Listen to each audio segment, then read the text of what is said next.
Hello, and thanks for joining us today. I'm Jay Flynn, Director of the Homes for Heroes Foundation. I'm joined today by Joe Quinn, Jonathan J.D. Dage. They're the co-founders of Thin Blue Ride, and Diane Casey Long, Homes for Heroes Real Estate Specialist. Guys, it's my honor to be with you all today. Thanks, Bud. Thank you. Thanks, Jay. Good to be here. Absolutely. So, Joe, JD, as part of the Homes for Heroes Circle of Giving, the Homes for Heroes Foundation provides grants to nonprofits whose mission is to help our heroes who are in need. Diane and I are honored to present this $5,000 Homes for Heroes Foundation grant to the Thin Blue Ride. Congratulations, guys. Thank you so much. Thank you. Thank you very much. Awesome. It's well deserved. Absolutely. Absolutely. All right. So let's chat for just a few minutes about what you guys are doing at Thin Blue Ride, and just tell us a little bit about you guys. So JD, I saw all of this kind of started uh, in the Pan Mass Challenge. So tell us a little bit more about how Thin Blue Ride came to be. So it all started day one, week one of my chemotherapy in Boston. I had chemo 8 hours a day, 5 days a week. So I asked my oncologist if I could get a stationary bike put in the room. So, 5 days is a long time to be cramped up in a room in the hospital. So I started cycling.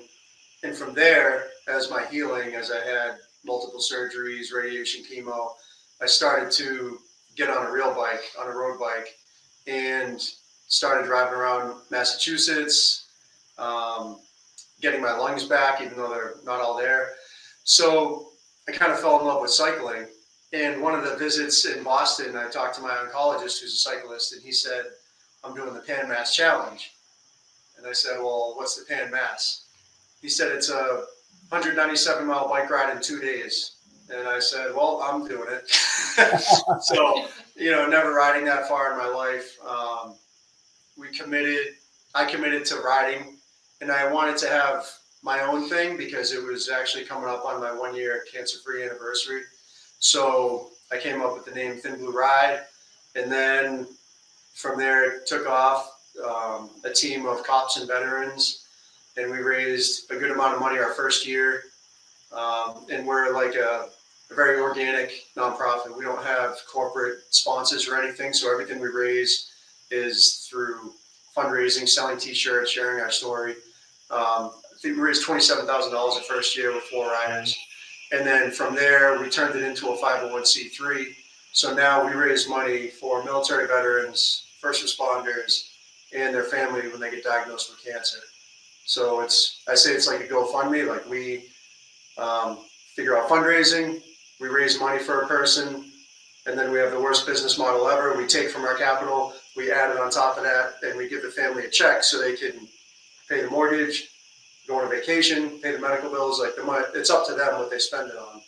And we just want to try and help out, ease that financial burden a little bit. No.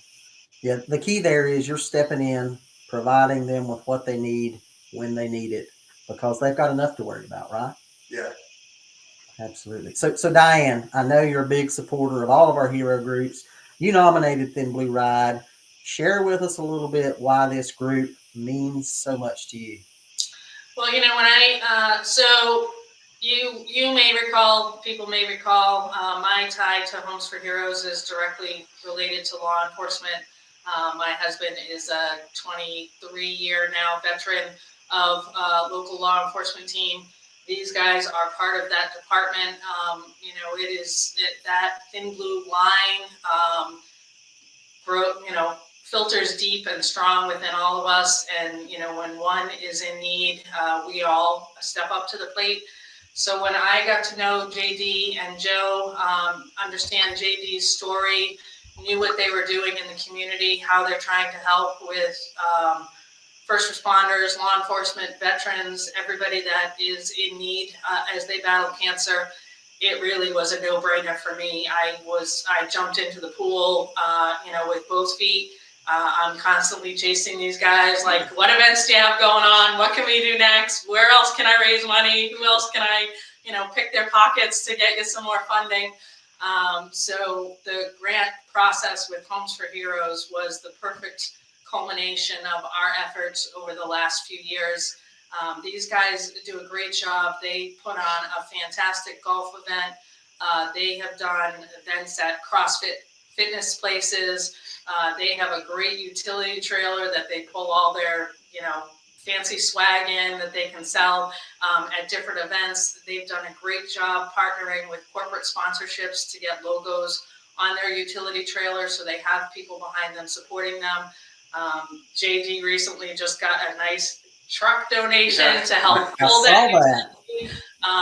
So they're really easy to rally around. These guys are just a endless amount of energy with all they have going on with their families, with their work, and everything they're doing in the community. It's absolutely my pleasure to do everything I can to help continue them to grow this mission of theirs. That's awesome. All right, so Joe, we heard JD talk about how things started and what you guys are doing to ease some burdens. We talked with Diane about how her passion to help you guys is there. So Homes for Heroes Foundation, we're honored to support this mission and support you guys with this $5,000 grant. Talk a little bit more about how these grant funds are going to be used to support our heroes fighting cancer. Yeah, so I think everyone that we get in contact with, the top priority is their financial situation when they start treatment, right? A lot of them are dads or moms or whatever, and they're really worried about the long-term effects the treatment and time out of work is going to have on them. So we always say the money's not going to fix everything, but it definitely takes away that top priority for them to make sure that the financial stability is there for the family. So we, and taking away that stressor allows them to focus on their health and, move forward. Absolutely. Yeah. Just taking that one burden off the plate, allowing them to focus on healing, right? And man, that's great work. So JD, you talked about, hey, we're like a sort of a souped up GoFundMe kind of thing. Yeah. So why are grants like what you're getting from the Homes for Heroes Foundation today, why are those important to you guys and to the hero community? I mean, they're very important to us because, if we're not out grinding, selling shirts and trying to go to events and host events, this money allows us, we're extremely grateful for $5,000 because that's huge for us. For example, we raised, through our fundraising efforts, we raised $2,500 for a police officer, Army veteran battling breast cancer. We added another $2,500 to make that a $5,000 check. We did that again with somebody else. So we're just adding to that, and our numbers are just kind of made up as we go.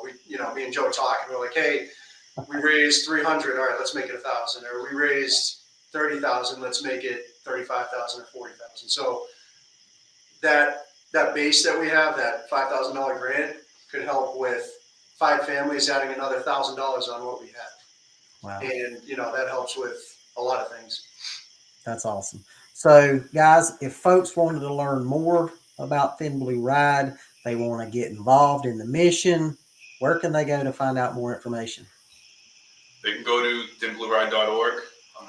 All our information's on there. You can take a look at all the people we've helped. We have all our warriors on there.